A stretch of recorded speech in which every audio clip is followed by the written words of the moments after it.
মধ্যপ্রাচ্যের আকাশে আবারও যুদ্ধের কালো ছায়া। একদিকে বিশাল সামরিক শক্তির অধিকারী ইরান, অন্যদিকে অত্যাধুনিক প্রযুক্তিতে সজ্জিত ইসরায়েল।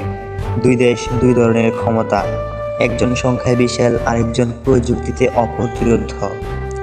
দুজনের কাছেই রয়েছে বিশাল শক্তি, মিসাইল বনাম মিসাইল, ড্রোন বনাম ড্রোন, আকাশে ফাইটার জেটের গর্জন আর মাটিতে ট্যাঙ্কের সংঘর্ষ।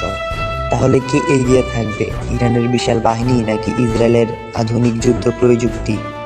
আজকের এই ভিডিওতে আমরা বিস্তারিত দেখব কার কাছে আছে কত শক্তি, কোন দেশ কোন দিক দিয়ে বেশি এগিয়ে, এবং সবচেয়ে বড় প্রশ্ন, এই যুদ্ধে শেষ পর্যন্ত কে জিতবে।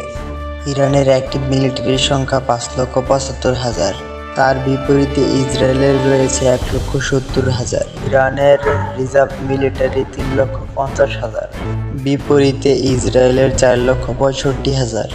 ইরানের ট্যাঙ্ক রয়েছে 2,000 প্লাস, এদিকে ইসরায়েলের রয়েছে 1300 প্লাস।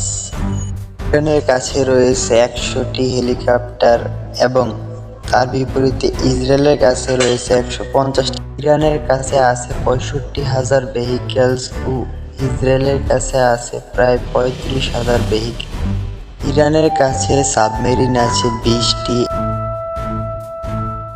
এদিকে ইসরায়েলের কাছে সাবমেরিন আছে মাত্র 6টি। ইরানের কাছে ফাইটার জেট আছে মোট 750টিরও বেশি। ইসরায়েলের কাছে রয়েছে অত্যাধুনিক প্রযুক্তি, প্রায় 900টিরও বেশি যুদ্ধ বিমান। ইরানের কাছে ড্রোন রয়েছে প্রায় 1000 প্লাস, অন্যদিকে ইসরায়েলের কাছে রয়েছে মাত্র 130টি। এবার আসা যাক প্রতিরক্ষা খাতে কার বাজেট কত টাকা। প্রতিরক্ষা খাতে ইরানের বাজেট $15 বিলিয়ন, এদিকে ইসরায়েলের রয়েছে প্রায় $25 বিলিয়ন। ইরান এবং এই যুদ্ধে সবচেয়ে বেশি কে এগিয়ে রয়েছে আপনার মনে হয়? অবশ্যই কমেন্টে জানিয়ে দিন।